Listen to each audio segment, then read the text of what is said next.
Good morning students. நான் உங்கள் HOD madam பேசுகிறேன்.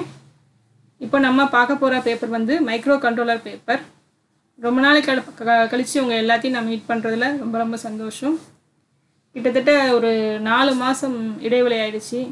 நீங்கள் எல்லாருமே வந்து காலேஜுக்கு வந்து இந்த கொரோனா பீரியடில் நீங்கள் எல்லாருமே நல்லா சேஃபாக இருப்பீங்கன்னு நினைக்கிறேன். உடம்பு நல்லா பார்த்து முதல்ல நல்லா சேஃபாக இருந்துக்கோங்க. ஸ்டடீஸ் வந்து வாழ்க்கையில் எவ்வளோ முக்கியம் அப்படிங்கிறது உங்கள் எல்லாருக்குமே நல்லா தெரியும். இந்த 4 மாதத்தில் பெரிய லாங் கேப்க்கு அப்புறமா இப்போ நம்ம எல்லாருமே திரும்ப வந்து அடுத்த செமஸ்டருடைய ஆரம்பத்துக்கு வந்திருக்கோம். இந்த 5th செமஸ்டரில் நீங்கள் வந்து மொத்தம் 4 பேப்பர் படிக்க போகிறீங்க, தியரி பேப்பர். அதில் ஒரு பேப்பர் தான் இந்த மைக்ரோ கண்ட்ரோலர். நிறைய பேர் உங்களை வந்து நீங்கள் ஏற்கனவே கேள்விப்பட்டிருப்பீங்க, மைக்ரோ கண்ட்ரோலர் அப்படின்னா ரொம்ப கஷ்டமான பேப்பர், அதில் நிறைய ப்ரோக்ராமெல்லாம் இருக்கும், படிக்க கஷ்டமாக இருக்கும் அப்படி இப்படின்னு உங்கள் சீனியர்ஸ் மூலமாக நீங்கள் நிறைய கேள்விப்பட்டு சில பேர் பயத்தில் கூட இருப்பீங்க. அந்த பயமெல்லாம் தேவையே கிடையாது. மைக்ரோ கண்ட்ரோலர் அப்படிங்கிறது ரொம்ப ஈஸியான பேப்பர். படிக்கவும் ஈஸியாக இருக்கும், ப்ரோக்ராம் எழுதவும் ஈஸியாக இருக்கும். ஈஸியாக ஆக்க வேண்டியது எங்களோட வேலை. புரிஞ்சு படிச்சிங்கன்னா இந்த பேப்பர் வந்து ரொம்ப இன்ட்ரெஸ்டிங்காக இருக்கும், படிக்கிறதுக்கும் ஈஸியாக இருக்கும், பாஸ் பண்ணுறது ரொம்ப ஈஸியாக இருக்கும். சரியா? இந்த மைக்ரோ கண்ட்ரோலரில் பேசிக் கான்செப்ட்ஸ் நல்லா நம்ம தெரிஞ்சுக்கிட்டோன்னு சொன்னால் அடுத்து இருக்கக்கூடிய ப்ரோக்ராம்ஸை வந்து தெரிஞ்சுக்கிறது புரிஞ்சிக்கிறது ரொம்ப ஈஸியானது. நம்ம ஏற்கனவே வந்து 4th செமஸ்டரில் டிஜிட்டல் எலக்ட்ரானிக்ஸ் பேப்பர் படிச்சிருக்கோம். நான் தான் உங்களுக்கு ஹேண்டில் பண்ணேன். ஸோ அதில் நமக்கு வந்து நிறைய எலக்ட்ரானிக்ஸை பற்றின பேசிக் கான்செப்ட்ஸ் ஃபுல்லாகவே வந்து டிஜிட்டல் எலக்ட்ரானிக்ஸ் பேப்பரில் நிறைய படிச்சிருக்கோம். உங்களுக்கு தேவையான விஷயங்கள் ஃபஸ்ட் யூனிட்டில் ஆரம்பித்து நம்பர் சிஸ்டம், ஃபஸ்ட் யூனிட்டில் நம்ம நம்பர் சிஸ்டம் படித்தோம் டிஜிட்டல் எலக்ட்ரானிக்ஸில். அடுத்து ஃப்ளிப் ஃப்ளாப்ஸ், அப்புறம் வந்து ஆண்ட் கேட் ஐசி, எல்லா ஐசிஸை பற்றியும் படிச்சிருக்கோம். ஸ்டோரேஜ் எலமெண்ட்ஸ் என்னென்ன இருக்குது, கவுண்டர்ஸ் எல்லாமே படித்தோம். அண்ட் 4th யூனிட்டில் மெமரிஸ் பற்றி படித்தீங்க. ரேம்னா என்ன, ரோம்னா என்ன, எல்லாமே படித்தோம். 5th யூனிட்டில் கடைசியாக நீங்கள் டிஜிட்டல் எலக்ட்ரானிக்ஸ் பேப்பரில் மைக்ரோ ப்ராசஸர் படித்தீங்க. உங்களுக்கு தெரியும் மைக்ரோ ப்ராசஸர், ஞாபகம் இருக்கா? கொஞ்சம் அதை ரீகால் பண்ணிக்கோங்க. அதோட அடுத்த ஸ்டேஜ் தான் இந்த மைக்ரோ கண்ட்ரோலர். நம்ம என்ன மைக்ரோ ப்ராசஸர் படித்தோம்? 8085 மைக்ரோ ப்ராசஸர், 8085 மைக்ரோ ப்ராசஸர் ஞாபகம் இருக்கா? அந்த மைக்ரோ ப்ராசஸர் வந்து என்ன பண்ணும்? It does the specific functions. சில ஸ்பெசிஃபிக் ஃபங்க்ஷன்ஸ் செய்கிறதுக்காண்டி நம்ம மைக்ரோ ப்ராசஸரை வந்து முதல்ல டிசைன் பண்ணாங்க. அது எத்தனை bit micro processor? It's an 8 bit micro processor. உங்கள் எல்லாருக்குமே தெரியும். அந்த 8 பிட் மைக்ரோ ப்ராசஸரை பற்றின பேசிக் ஆர்கிடெக்சர், பின் டயக்ராம், அதில் இருக்கக்கூடிய இன்ஸ்ட்ரக்ஷன் டீட்டெயில்ஸ், அதில் இன்ஸ்ட்ரக்ஷன் சைக்கிள்லாம் என்ன, மிஷின் சைக்கிள்லாம் என்ன, டைமிங் டயக்ராம், இத்தனையுமே நம்ம வந்து டிஜிட்டல் எலக்ட்ரானிக்ஸ் பேப்பரில் 5th யூனிட்டில் படித்தோம், தரோவாக படித்தோம். சரியா? சரி, இந்த மைக்ரோ ப்ராசஸருடைய அடிப்படையாக வச்சு அதுக்கு அடுத்த ஸ்டேஜில் உருவானது தான் இந்த மைக்ரோ கண்ட்ரோலர். ஓகேவா? இப்போ நம்ம படிக்க போகிற மைக்ரோ கண்ட்ரோலர் இந்த பேப்பரில் நம்ம 8051 மைக்ரோ கண்ட்ரோலர் அப்படிங்கிறத பற்றி படிக்க போகிறோம். ஸோ நான் உங்களுக்கு முதல்ல இப்போ சொன்ன மாதிரி நான் வந்து உங்களுக்கு ஒரு இன்ட்ரடக்ஷன் கொடுக்க போகிறேன். உங்களுக்கு எல்லாருக்குமே தெரியும், நம்ம மைக்ரோ ப்ராசஸர் படிச்சிருக்கோம் ஏற்கனவே, 8085 மைக்ரோ ப்ராசஸர். அதை யூஸ் பண்ணி உங்களால் அடிஷன், சப்ராக்ஷன், மல்டிப்ளிகேஷன், டிவிஷன் மாதிரியான சில சிம்பிள் ஆப்ரேஷன்ஸ்லேருந்து உங்கள் அப்ளிகேஷனுக்கு என்ன தேவையோ அதுக்கான ப்ரோக்ராம் வரைக்கும் எழுத முடியும். இது உருவான பிறகு, இந்த மைக்ரோ ப்ராசஸர் அப்படிங்கிற ஒரு ஐசி உருவான பிறகு நம்மளோட வேர்ல்டில் எந்த ஒரு எலக்ட்ரானிக் பொருட்களை எடுத்துக்கிட்டாலும் அது வந்து மைக்ரோ ப்ராசஸரையோ இல்லை இப்போ இருக்கக்கூடிய மைக்ரோ கண்ட்ரோலரையோ சார்ந்து அதை வைத்து டிசைன் பண்ணதாக தான் இருக்குது. அதை தான் நான் இந்த இன்ட்ரடக்ஷன் ஸ்லைடில் கொடுத்துருக்கேன். It's not an exaggeration if I say that today there is no electronic gadget on the earth which is designed without a microcontroller. கவனிச்சுக்கோங்க, மைக்ரோ கண்ட்ரோலர் இல்லாமல் எந்த ஒரு எலக்ட்ரானிக் பொருளும் இந்த உலகத்தில் இப்போ டிசைன் பண்ணப்படவில்லை. அதுக்கு எக்ஸாம்பிள் பார்த்தீங்கன்னா communication devices, digital entertainment, portable devices, எதை வேணால் நீங்கள் எடுத்துக்கலாம். இப்போ இருக்கக்கூடிய செல்ஃபோன்லேருந்து விசிடி பிளேயர் வரைக்கும், சின்ன பொம்மைகளில் வரைக்கும் எல்லாத்துலேயுமே வந்து மைக்ரோ கண்ட்ரோலர் இருக்குது, இல்லை மைக்ரோ ப்ராசஸர் இருக்குது. சரியா? முதல்ல உருவானது மைக்ரோ ப்ராசஸர், அதுக்கு அடுத்த ஸ்டேஜ் மைக்ரோ கண்ட்ரோலர். ஏன் வந்து மைக்ரோ கண்ட்ரோலருக்கு போனாங்க அப்படிங்கிறத நான் உங்களுக்கு அடுத்து சொல்கிறேன். ஸோ இப்போ இருக்கக்கூடிய மாடர்ன் வேர்ல்டில் எல்லா பொருட்களுமே மைக்ரோ கண்ட்ரோலர் இல்லைனா மைக்ரோ ப்ராசஸரை அடிப்படையாக வைத்து தான் தயாரிக்கப்படுது. ஓகேவா? பாருங்க என்னென்ன பொருட்கள் எல்லாம் மைக்ரோ கண்ட்ரோலரை சார்ந்து இருக்குது அப்படிங்கிறதுக்கான ஒரு சின்ன ஸ்லைட் இங்கே கொடுத்துருக்கேன். Personal information products, cellphone, pager, watch, pocket recorder, calculator, இது எல்லாமே நம்ம யூஸ் பண்ணக்கூடிய பர்சனல் ப்ராடக்ட்ஸ். எல்லாமே தகவலை பரிமாறக்கூடிய சாதனங்கள். Cellphone, pager, pocket recorder, calculator எல்லாமே. அடுத்தது laptop components, mouse, keyboard, modem, fax card, sound card, battery charge, இது எல்லாமே லேப்டாப்பில் இருக்கக்கூடிய பொருட்கள். ஹோம் அப்ளையன்சஸ், என்னென்ன வீட்டு உபயோக சாதனங்கள், door lock, alarm clock, thermostat, air conditioner, TV remote, VCR, small refrigerator, exercise equipment, washer இல்லைனா ட்ரையர், மைக்ரோவேவ் ஓவன், இது எல்லாமே நம்ம வீட்டில் பயன்படுத்தக்கூடிய பொருட்கள். இவையுமே வந்து மைக்ரோ கண்ட்ரோலரை சார்ந்து தான் இருக்குது. அடுத்து industrial equipments, temperature by pressure controllers, counters இல்லைனா டைமர்ஸ், ஆர்பிஎம் கண்ட்ரோலர்ஸ். தென் சின்ன சின்ன விளையாட்டு சாதனங்கள், toys, video games, cars, dolls etcetera. இது மாதிரி ஒரு வாழ்க்கையோட எல்லா பகுதியிலையுமே இந்த மைக்ரோ கண்ட்ரோலர் வந்து ஒரு அங்கமாக இப்போ இருக்குது. பர்சனல் ப்ராடக்ட்ஸ்லேருந்து நம்ம இருக்க பொம்மைகள்லேருந்து, இண்டஸ்ட்ரீஸ்லேருந்து, வீட்டு உபயோக சாதனங்கள்லேருந்து எல்லா இடத்துலையுமே வந்து மைக்ரோ கண்ட்ரோலர் இல்லாத இடமே இல்லை. ஸோ அந்த அளவுக்கு இதுக்குடைய இம்பார்ட்டன்ஸ் வந்து இப்போது மாடர்ன் வேர்ல்டில் அதிகரிச்சிருக்கு. ஸோ நம்ம வந்து இனிமேல் வரக்கூடிய காலகட்டங்களில் ஒரு நல்ல ஒரு இண்டஸ்ட்ரியில் போய் வேலை பார்க்கணும் அப்படின்னு சொன்னால் உனக்கு கட்டாயமாக வந்து உனக்கு மைக்ரோ கண்ட்ரோலர்லேயோ இல்லை இப்போ அதோட அட்வான்ஸ்மெண்ட்டாக வரக்கூடிய எம்பெடட் சிஸ்டத்துலேயோ உனக்கு கட்டாயமாக ப்ரோக்ராம் எழுத தெரிஞ்சிருக்கணும். தெரிஞ்சிருந்தால் தான் நீ ஒரு நல்ல டிசைன் இன்ஜினியராக எமர்ஜ் ஆகி நல்ல கம்பெனியில் ப்ளேஸ் ஆகி வேலை பார்க்க முடியும்.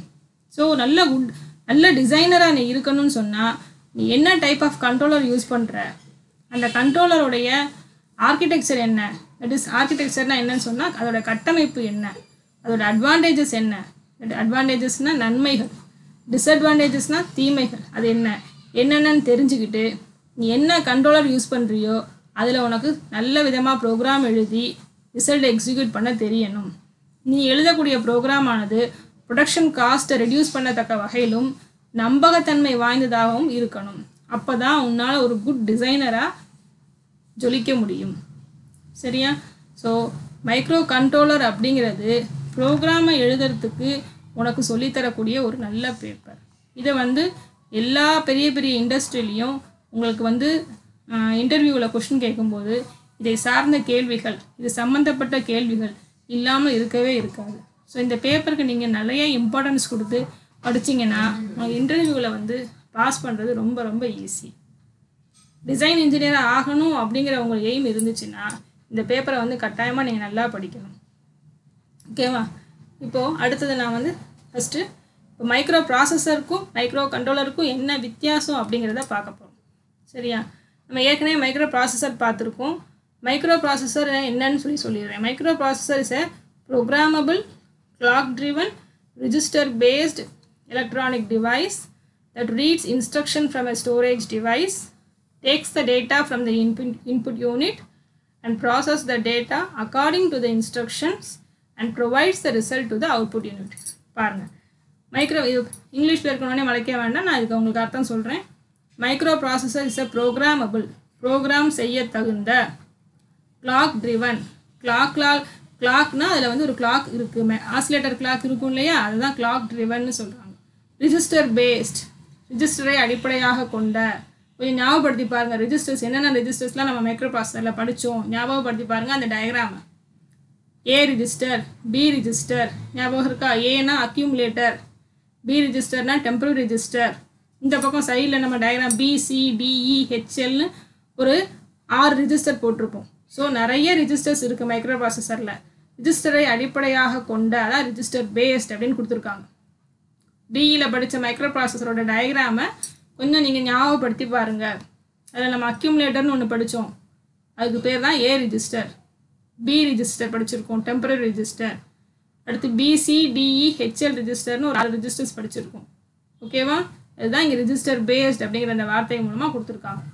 அப்புறம் இது ஒரு electronic device that reads instruction from a storage device. ஒரு ஸ்டோரேஜ் டிவைஸில் இருக்கக்கூடிய இன்ஸ்ட்ரக்ஷனை வந்து இது வாசிக்குது. இன்ஸ்ட்ரக்ஷனை ரீட் பண்ணிவிட்டு takes the data from the input unit இருக்கக்கூடிய டேட்டாவை எடுத்து அந்த டேட்டாவை ப்ராசஸ் பண்ணி அக்கார்டிங் டு த இன்ஸ்ட்ரக்ஷன் டேட்டாவை ப்ராசஸ் பண்ணிவிட்டு ரிசல்ட்டை வந்து அவுட்புட் யூனிட்டு கொடுக்கக்கூடிய ஒரு எலக்ட்ரானிக் டிவைஸ்க்கு பேர் தான் மைக்ரோ ப்ராசஸர். ஓகேவா? இதுதான் நம்ம ஏற்கனவே படித்த மைக்ரோ ப்ராசஸருடைய டெஃபினிஷன். சாதாரண சிம்பிளாக சொல்லணும்னு சொன்னால் அது ஒரு எலக்ட்ரானிக் டிவைஸ், ப்ரோக்ராம் செஞ்ச இன்ஸ்ட்ரக்ஷனை ரீட் பண்ணிவிட்டு அந்த இன்ஸ்ட்ரக்ஷனுக்கு தகுந்த டேட்டாவை வாங்கி ப்ராசஸ் பண்ணிவிட்டு ரிசல்ட் அவுட்புட் யூனிட்டுக்கு கொடுக்கக்கூடிய ஒரு எலக்ட்ரானிக் டிவைஸ்க்கு பேர் தான் மைக்ரோ ப்ராசஸர். இதோட இது நம்ம வந்து இதில் நிறைய மைக்ரோ ப்ராசஸ் இருக்குது. 8085 மட்டும்தான் கிடையாது. நிறைய கம்பெனிஸ் நிறைய விதமான மைக்ரோ ப்ராசஸர் உற்பத்தி பண்ணியிருக்காங்க. முதல்ல ஆரம்ப காலகட்டத்தில் வந்தது வந்து 4 பிட் மைக்ரோ ப்ராசஸர் தான் வந்துச்சு. அதுக்கப்புறமா தான் 8 பிட் ப்ராசஸர், அதுக்கப்புறம் 16 பிட், 32 பிட், இப்போ 64 பிட்டுக்கு மேலேயுமே இருக்குது. ஓகேவா? இப்போ நம்ம படித்தது வந்து 8085 அப்படிங்கிறது 8 பிட் மைக்ரோ ப்ராசஸர். சரி, ப்ரோக்ராமபிள்லாம் என்னன்னு கொடுத்துருக்காங்க. Perform different set operation on the data depending on the sequence of instructions supplied by the programmer. Clock driven. Whole task is divided into basic operations and they are divided into precise system clock periods. Register based. Storage register based na storage element சொல்றாங்க. So இது definition தான் இதில் ரொம்ப முக்கியம். Micro processor தான் என்ன அப்படிங்கிற ஒரு definition. Electronic device fabricated on a chip. So இனிமேல் இது எல்லாமே இப்போ நம்ம பார்த்தது எல்லாமே இன்ட்ரடக்ஷன் தான். மைக்ரோ ப்ராசஸர்னால் என்ன, எதுக்காண்டி நம்ம இதை யூஸ் பண்ணுறோம், இது எல்லாமே இப்போ சொல்லி முடிச்சிருக்கேன். இனிமேல் தான் நம்ம வந்து நம்மளோட யூனிட்டுக்குள்ளேயே போக போகிறோம். நம்மளோட முதல் யூனிட் வந்து architecture and instruction set of 8051. So நம்ம பார்க்க போகிற first unit architecture and instruction set of 8051 microcontroller. ஏன் நம்ம மைக்ரோ கண்ட்ரோலருக்குள்ளே போகணும் அப்படிங்கிறத முதல்ல சொல்கிறேன். நம்ம இப்போ தான் பார்த்தோம் மைக்ரோ ப்ராசஸர்னால் என்னன்னு பார்த்தோம். அதுதான் இங்கே கொடுத்துருக்கேன். மைக்ரோ ப்ராசஸரை மட்டும் கொண்டு தேவையான ஒரு முழுமையான சிஸ்டத்தை பெற முடியாது. பெற முடியாது, இல்லை உருவாக்க முடியாது. மைக்ரோ ப்ராசஸரில் என்னென்ன இருக்குங்கிறது நமக்கு ஏற்கனவே தெரியும். சரியா? ரிஜிஸ்டர்ஸ் இருக்குது, அதில் வந்து நமக்கு தேவையான கண்ட்ரோல் யூனிட் இருக்குது, நமக்கு பேசிக் ஆப்ரேஷன் செய்யறதுக்கு தேவையான எல்லா ஃபெசிலிட்டிஸுமே இருக்குது. ஆனால் என்ன இருந்தாலும் சரி மைக்ரோ ப்ராசஸரை நம்ம வந்து ஒரு முழுமையான சிஸ்டம்னு சொல்ல முடியாது. ஏன் சொல்ல முடியாதுன்னு சொன்னால் அதுக்கு it requires other components like memory and input output devices to form a minimum workable system. அதாவது இதனுடன் மைக்ரோ ப்ராசஸரில் மெமரி கிடையாது, தனியாக டைமர் கவுண்டர் அப்படிங்கிற யூனிட் கிடையாது, இன்புட் அவுட்புட் போர்ட் கிடையாது. இது எல்லாம் வேணும்னு சொன்னால் நம்ம என்ன பண்ணுவோம், மைக்ரோ ப்ராசஸருக்கு இது தேவைப்படும் போது எக்ஸ்டர்னலாக வெளிப்புறத்துலேருந்து அதை இணைச்சு அப்படித்தான் நம்ம வந்து மைக்ரோ ப்ராசஸரை இயக்க முடியுமே தவிர மைக்ரோ ப்ராசஸர் அப்படிங்கிற ஐசி சிப்புக்குள்ளே இது எல்லாம் இன்பில்ட்டாக இல்லை. அதனால தான் இதை வந்து ஒரு முழுமையான சிஸ்டம்னு சொல்ல முடியாதுன்னு சொல்கிறாங்க. புரியுதா? இதில் மெமரி கிடையாது, டைமர் கவுண்டர் அப்படிங்கிற யூனிட் கிடையாது, இன்புட் அவுட்புட் போர்ட்டுகள் கிடையாது. எப்போ இதெல்லாம் ஒரு சிஸ்டத்துக்கு கூட இணைக்கப்படுதோ அப்போ தான் அது வந்து ஒரு முழுமை வாய்ந்த சிஸ்டமாக உருவாக்கப்படும்.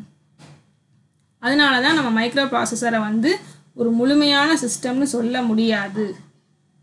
இந்த ட்ராபேக்கை வந்து ஓவர் கம் பண்ணுறதுக்கு தான் நம்ம அடுத்தது மைக்ரோ கண்ட்ரோலர் அப்படிங்கிற ஒரு ஆப்ஷனுக்கே போகணும்.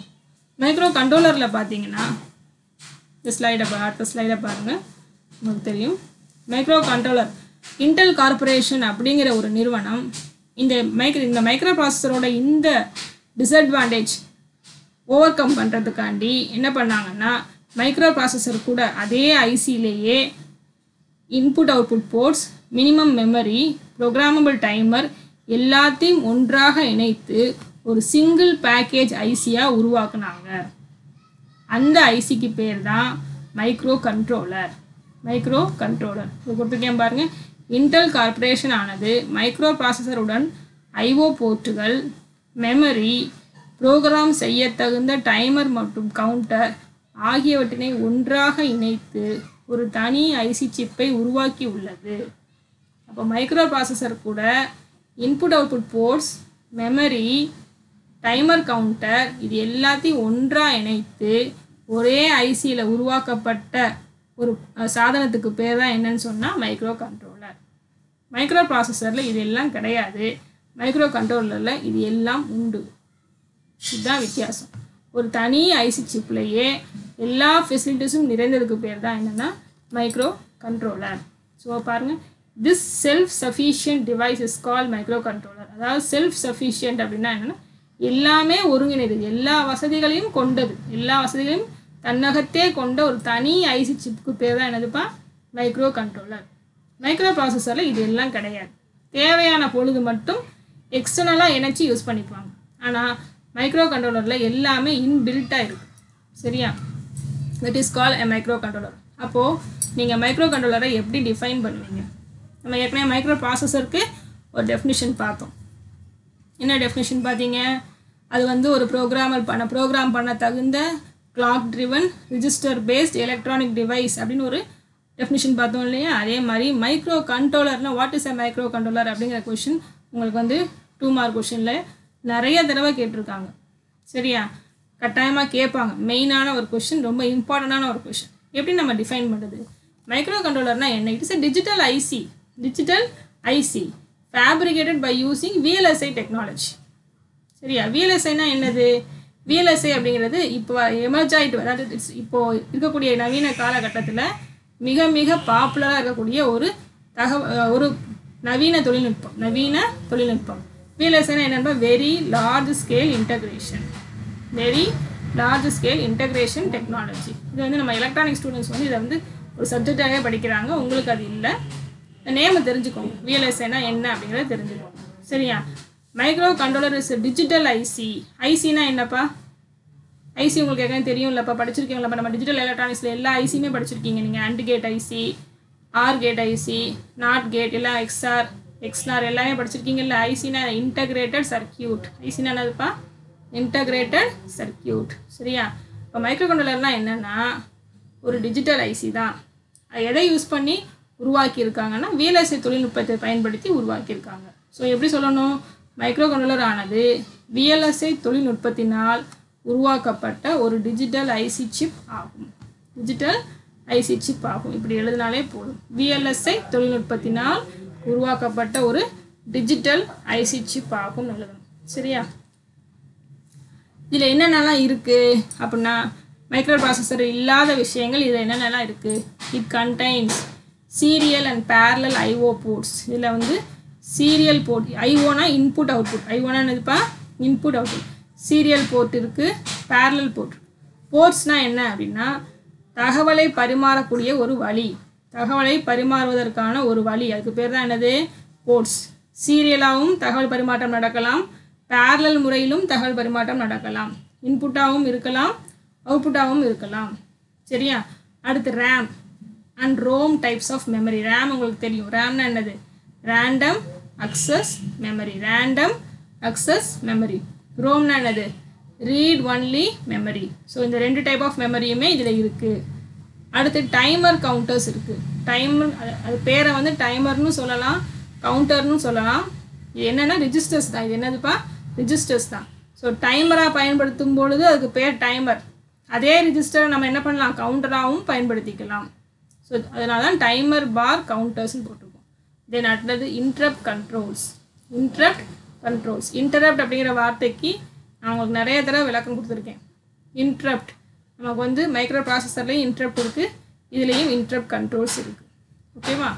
தென் என்னென்ன இருக்குங்கிறத இதுதான் தமிழ்லையும் திரும்பி கொடுத்துருக்கேன். சீரியல் மற்றும் பேரலல் முறைகளில் இயங்குகின்ற IO போர்ட்டுகள், ரேம் மற்றும் ரோம் வகைகளை சார்ந்த மெமரிகள், டைமர் கவுண்டர்ஸ்கள், இன்டரப்ட் சார்ந்த அமைப்பு போன்றவற்றினை தன்னகத்தே கொண்டிருக்கும். So micro controller is a complete micro computer on a single chip. ஒரு மைக்ரோ கம்ப்யூட்டர் தான் அது. ஒரு சின்ன ஐசி சிப்பில் இருக்கக்கூடிய ஒரு முழுமை வாய்ந்த மைக்ரோ கம்ப்யூட்டருக்கு பேர் தான் மைக்ரோ கண்ட்ரோலர். நீங்கள் டெஃபினேஷனுக்கு இந்த இதையும் எழுதலாம், இல்லை இந்த ஒரு லைன் எழுதினா கூட போதும். Microcontroller is a complete மைக்ரோ கம்ப்யூட்டரான சிங்கிள் சிப் அப்படிங்கிற இந்த லைனை எழுதினாலும் கரெக்டு தான். இப்போ மைக்ரோ கண்ட்ரோலருக்கு என்னென்ன அட்வான்டேஜஸ் இருக்குது? Overall system cost is very low. மிக மிக குறைவான விலை. ஒட்டுமொத்த அமைப்பின் விலை குறைவாக இருக்கும். The product is of a small size. இது அளவில் சிறியதாக இருக்கிறது. இதில் உருவாகின்ற எரர்களை எளிதாக கண்டுபிடித்து அதனை எளிதாக சரி செய்து கொள்ளலாம். ஸோ ப்ரோக்ராம் எழுதும் பொழுது இதில் இருக்கக்கூடிய இன்ஸ்ட்ரக்ஷன்ஸை பயன்படுத்தி அதில் ஏற்படக்கூடிய தவறுகளை நம்ம எளிதாக கண்டுபிடிச்சி சரி செஞ்சு கொள்ளலாம்னு சொல்கிறாங்க. அடுத்தது சிஸ்டம் இஸ் மோர் ரிலையபிள். நம்பகத்தன்மை அதிகமாக இருக்கும். நம்பகத்தன்மை வாய்ந்தது. இதெல்லாமே மைக்ரோ கண்ட்ரோலருடைய அட்வான்டேஜஸ். சரியா? நமக்கு தேவைப்பட்டால் வெளிப்புறத்தில் இன்டர்ஃபேஸ் செய்து கொள்ளலாம். இதுதான் மெயின், ரொம்ப ரொம்ப மெயின். எதுக்காண்டி நம்ம மைக்ரோ கண்ட்ரோலர் படிக்கிறோம்? சும்மா அடிஷன் சப்ட்ராக்ஷன் இந்த மாதிரி சிம்பிள் ஆப்ரேஷன்ஸை மட்டும் படிக்கிறதுக்காண்டியா படிக்கிறோம்? இல்லை. மைக்ரோ கண்ட்ரோலர் எங்கெல்லாம் யூஸ் பண்ணுறாங்க? பெரிய பெரிய இண்டஸ்ட்ரீஸில் எல்லாத்துலேயுமே என்ன பண்ணுறாங்க? கொண்டு போய் ப்ரோக்ராம் எழுதி அதை வச்சு நிறைய வேலைகள் செஞ்சிட்ருக்காங்க. ஸோ நமக்கு என்ன அப்ளிகேஷன் தேவையோ, நம்ம என்ன பயன்பாட்டிற்காக அதை பயன்படுத்த போகிறோமோ அங்கே கொண்டு போய் மைக்ரோ கண்ட்ரோலர் வச்சு நீ ப்ரோக்ராம் எழுதி யூஸ் பண்ண உனக்கு தெரியணும். ஸோ மிஷின் இருக்குன்னா அந்த மிஷின் கூட நம்ம என்ன பண்ணணும்? மைக்ரோ கண்ட்ரோலர் யூனிட்டை இன்டர்ஃபேஸ் பண்ணணும். ஸோ இன்டர்ஃபேஸ் பண்ணுறதுக்கான வசதிகள் இதில் இருக்குது அப்படின்னு சொல்கிறாங்க. நமக்கு தேவைப்பட்டால் வெளிப்புறத்தில் இன்டர்ஃபேஸ் செய்து கொள்ளலாம். அப்போ தானேப்பா நம்ம ப்ரோக்ராம் எழுதி மிஷினை கண்ட்ரோல் பண்ணவோ இல்லை ஆப்ரேட் பண்ணவோ முடியும். அதுக்கு தான் நம்ம மைக்ரோ கண்ட்ரோலரை நம்ம கண்டுபிடிச்சிருக்கோம். சரியா? ஸோ இன்டர்ஃபேஸ் வசதி இருக்குது. Software it provides a software security future. சாஃப்ட்வேரை பாதுகாப்பாக வைத்துக்கொள்ளலாம். சரியா? இந்த சாஃப்ட்வேர் நம்ம என்ன பண்ணலாம்? செக்யூர்டாக யூஸ் பண்ணிக்கலாம். அடுத்து ஃபியூச்சர்ஸ். சரியா? இப்போ நம்ம படிக்க போகிற மைக்ரோ கண்ட்ரோலர் என்ன கண்ட்ரோலர்னு சொன்னேன்? 8051. இதுக்கு என்னென்ன ஃபியூச்சர்ஸ் எல்லாம் இருக்குது? இது எத்தனை பிட் மைக்ரோ கண்ட்ரோலர்? முதல்ல அதை தெரிஞ்சுக்கோங்க. இது 8 bit CPU. Is an 8 bit microcontroller. சிபியூனா என்னது? Central processing unit. ஓகேவா? நல்லா ஞாபகம் வச்சுக்கோங்க. நம்ம படிக்கிறது 8 பிட் மைக்ரோ கண்ட்ரோலர். அடுத்தது இதில் என்ன இருக்குது? On chip oscillator and clock circuitry. இதில் ஆன் சிப் அப்படின்னா சிப்புக்குள்ளேயே ஆசிலேட்டர் இருக்குது, கிளாக் சர்க்கியூட் இருக்குது. ஆசிலேட்டரும் இருக்குது, கிளாக் சர்க்கியூட் இருக்குது. அப்படின்னா என்ன அர்த்தம்னு சொன்னால், மைக்ரோ கண்ட்ரோலர் இயங்குவதற்கு தேவையான ஃப்ரீக்வன்சி இந்த ஆசிலேட்டர் மூலமாகவே உருவாக்கப்படுது. இங்கே இருக்கக்கூடிய கிளாக் மூலமாகவே மைக்ரோ கண்ட்ரோலருடைய செயல்பாடுகள் கண்ட்ரோல் செய்யப்படுதுன்னு அர்த்தம். புரியுதா? இதில் இருக்கக்கூடிய ஆசிலேட்டர் தான் ஃப்ரீக்வன்சியை உற்பத்தி பண்ணுது. இதில் இருக்கக்கூடிய கிளாக் சர்க்கியூட் இந்த மைக்ரோ கண்ட்ரோலருடைய ஆப்ரேஷனை கண்ட்ரோல் பண்ணுது. ஓகே. அடுத்தது இதில் எத்தனை இன்புட் அவுட்புட் லைன்ஸ் இருக்குன்னா 32 இன்புட் அவுட்புட் லைன்ஸ் இருக்குது. 32 இன்புட் அவுட்புட் லைன்ஸ் இருக்குது. அடுத்து 64 kilobyte address space for external data memory. இதோடைய அட்ரஸ் அளவு எவ்வளோன்னு சொன்னால் 64 கிலோபைட். எக்ஸ்டர்னல் டேட்டா மெமரி இது என்ன? நம்ம மெமரியை ஞாபகம் வச்சுக்கோங்க. இப்போது இதில் 2 விதமான மெமரி இருக்குப்பா. இப்போ போன ஸ்லைடில் பார்த்தோம் இல்லையா? ரேம், ரோம் 2 இருக்குன்னு சொன்னேன் இல்லையா? இதில் நம்ம என்ன சொல்லுவோம்னா RAM, RAM random access memory இருக்குது பார்த்தீங்களா? அதுக்கு பேர் டேட்டா மெமரி. அதுக்கு பேர் என்னதுப்பா? Data memory. ஓகேவா? ரீட் ஒன்லி மெமரி இருக்குது பார்த்தீங்களா? ரோம். அதுக்கு பேர் ப்ரோக்ராம் மெமரி. நல்லா ஞாபகம் வச்சுக்கோ. ரேண்டம் அக்சஸ் மெமரி அதுக்கு பேர் டேட்டா மெமரி. ரீட் ஒன்லி மெமரினா அதுக்கு பேர் ப்ரோக்ராம் மெமரி. ஓகேவா? ரேம், ரோம் ரெண்டுத்துலேயுமே எக்ஸ்டர்னலும் இருக்குது, இன்டர்னலும் இருக்குது. எக்ஸ்டர்னல் டேட்டா மெமரி வேணும்னா நம்ம தேவைப்படுவது மட்டும் யூஸ் பண்ணிக்கலாம். அது எவ்வளோ அளவு யூஸ் பண்ணணும்? 64 கிலோபைட் தான் யூஸ் பண்ணணும். இவ்வளோ யூஸ் பண்ணணும்? மேக்ஸிமம் 64 கிலோபைட் தான் யூஸ் பண்ணணும். ஓகே. அதே மாதிரி எக்ஸ்டர்னல் ப்ரோக்ராம் மெமரி யூஸ் பண்ணணும்னாலும் 64 கிலோபைட் தான் யூஸ் பண்ணணும். இதுக்கு மேலே யூஸ் பண்ணக்கூடாது. இது இதோடைய ஸ்பெசிஃபிகேஷன்ஸ் மாதிரி. ஓகேவா? அடுத்து எத்தனை டைமர்ஸ் கவுண்டர்ஸ் இருக்குது? 2 number of 16 bit timer counter. Timer கவுண்டருக்கு எத்தனை பிட்டு? 16 பிட். இந்த 8 பிட்டையும் 16 பிட்டையும் போட்டு குழப்பாதீங்க. CPU 8 பிட்டு. ஆனால் டைமர் கவுண்டர் எத்தனை பிட்டுன்னு சொன்னால் 16 பிட். ஓகேவா? எத்தனை டைமர் கவுண்டர் இருக்குது? 2 டைமர் கவுண்டர் இருக்குது. 2 numbers of 16 bit timer counter. அடுத்தது a 5 source interrupt structure with 2 priority levels. என்ன இருக்குது 5 source, அதாவது 5 விதமான interrupts இதில் இருக்குது. 5 விதமான interrupts இதில் இருக்குன்னு சொல்கிறாங்க. ஓகே, அடுத்து full duplex serial port. இரண்டு பக்கம் முழுவதும் இரண்டு பக்கமும் சிக்னலை அனுப்புகின்ற தன்மை கொண்ட சீரியல் போர்ட். ரெண்டு பக்கம்னா என்னது? இன்புட் ஒன்று அவுட்புட் ஒன்று. இன்புட்டாகவும் யூஸ் பண்ணிக்கலாம், அவுட்புட்டாகவும் யூஸ் பண்ணிக்கலாம். Then last Boolean processor. Boolean processor, அந்த பூலியன்கிற வார்த்தை எங்கேயாவது கேள்விப்பட்டிருக்கியா? பூலியன் செயல்களை செய்கின்ற ப்ராசஸர். பூலியன் அல்ஜிப்ரா படிச்சிருக்கோம்ல, டிஜிட்டல் எலக்ட்ரானிக்ஸில் ஃபஸ்ட் யூனிட்டில் பூலியன் அல்ஜிப்ரா படிப்போம்ல. அது என்னென்ன வேலைகளை செய்யும்? அடிஷன், சப்ராக்ஷன், மல்டிப்ளிகேஷன், டிவிஷன், இந்த செயல்களை எல்லாம் செய்யக்கூடிய ப்ராசஸர் இதில் இருக்குதுன்னு அர்த்தம். சரியா? அடுத்தது டிஸ்அட்வான்டேஜஸ் ஆஃப் மைக்ரோ கண்ட்ரோலர். மைக்ரோ கண்ட்ரோலருக்கு அட்வான்டேஜஸ் இருக்கிற மாதிரி இதுக்கு டிஸ்அட்வான்டேஜஸும் இருக்குது. என்னென்னு சொன்னால், அதிக எண்ணிக்கையில் இன்ஸ்ட்ரக்ஷன்களை கொண்டுள்ளதால் அதை படிப்பது கடினம். நிறைய இன்ஸ்ட்ரக்ஷன்ஸ் இருக்குது, அதை ஞாபகம் வச்சுக்கிறது கஷ்டம்னு சொல்கிறாங்க. அதுபடி புரிஞ்சுக்கிறது கஷ்டம் கிடையாது, ஞாபகம் வச்சுக்கிறது கஷ்டம். திரும்ப திரும்ப படிச்சிங்கன்னா ஈஸியாக நம்ம அதை எழுத முடியும். லிமிட்டட் கால்குலேஷன் ப்ரொசீஜர், குறிப்பிட்ட அளவு கணக்கீடு முறைகளை மட்டுமே கொண்டது. இப்போ நம்ம 8 பிட்னு சொல்கிறதுனால இந்த கண்ட்ரோலர் யூஸ் பண்ணும்பொழுது அந்த 8 பிட் அளவை தாண்டி நம்ம என்ன பண்ண முடியாது, பெரிய பெரிய ப்ரோக்ராம்ஸை வந்து போட முடியாது. அதுதான் குறிப்பிட்ட அளவு கணக்கீடு அப்படிங்கிறது. Then fixed programming technique to control machines. நிர்ணயிக்கப்பட்ட ப்ரோக்ராமிங் முறைகளை மட்டுமே கொண்டு தான் இயந்திரங்களை கட்டுப்படுத்த முடியும். நம்ம என்ன மெத்தட் யூஸ் பண்ணுறோமோ அதை தாண்டி வேறு விதமான மெத்தட்ஸ்க்கு போக முடியாது அப்படின்னு சொல்கிறாங்க. இதெல்லாம் வந்து இதோடைய டிஸ்அட்வான்டேஜஸ். அண்ட் நமக்கு தெரியும், நம்ம ஏற்கனவே வந்து இந்த அப்ளிகேஷன்ஸ் பார்த்துட்டோம். எங்கெல்லாம் இதை பயன்படுத்தலாம்?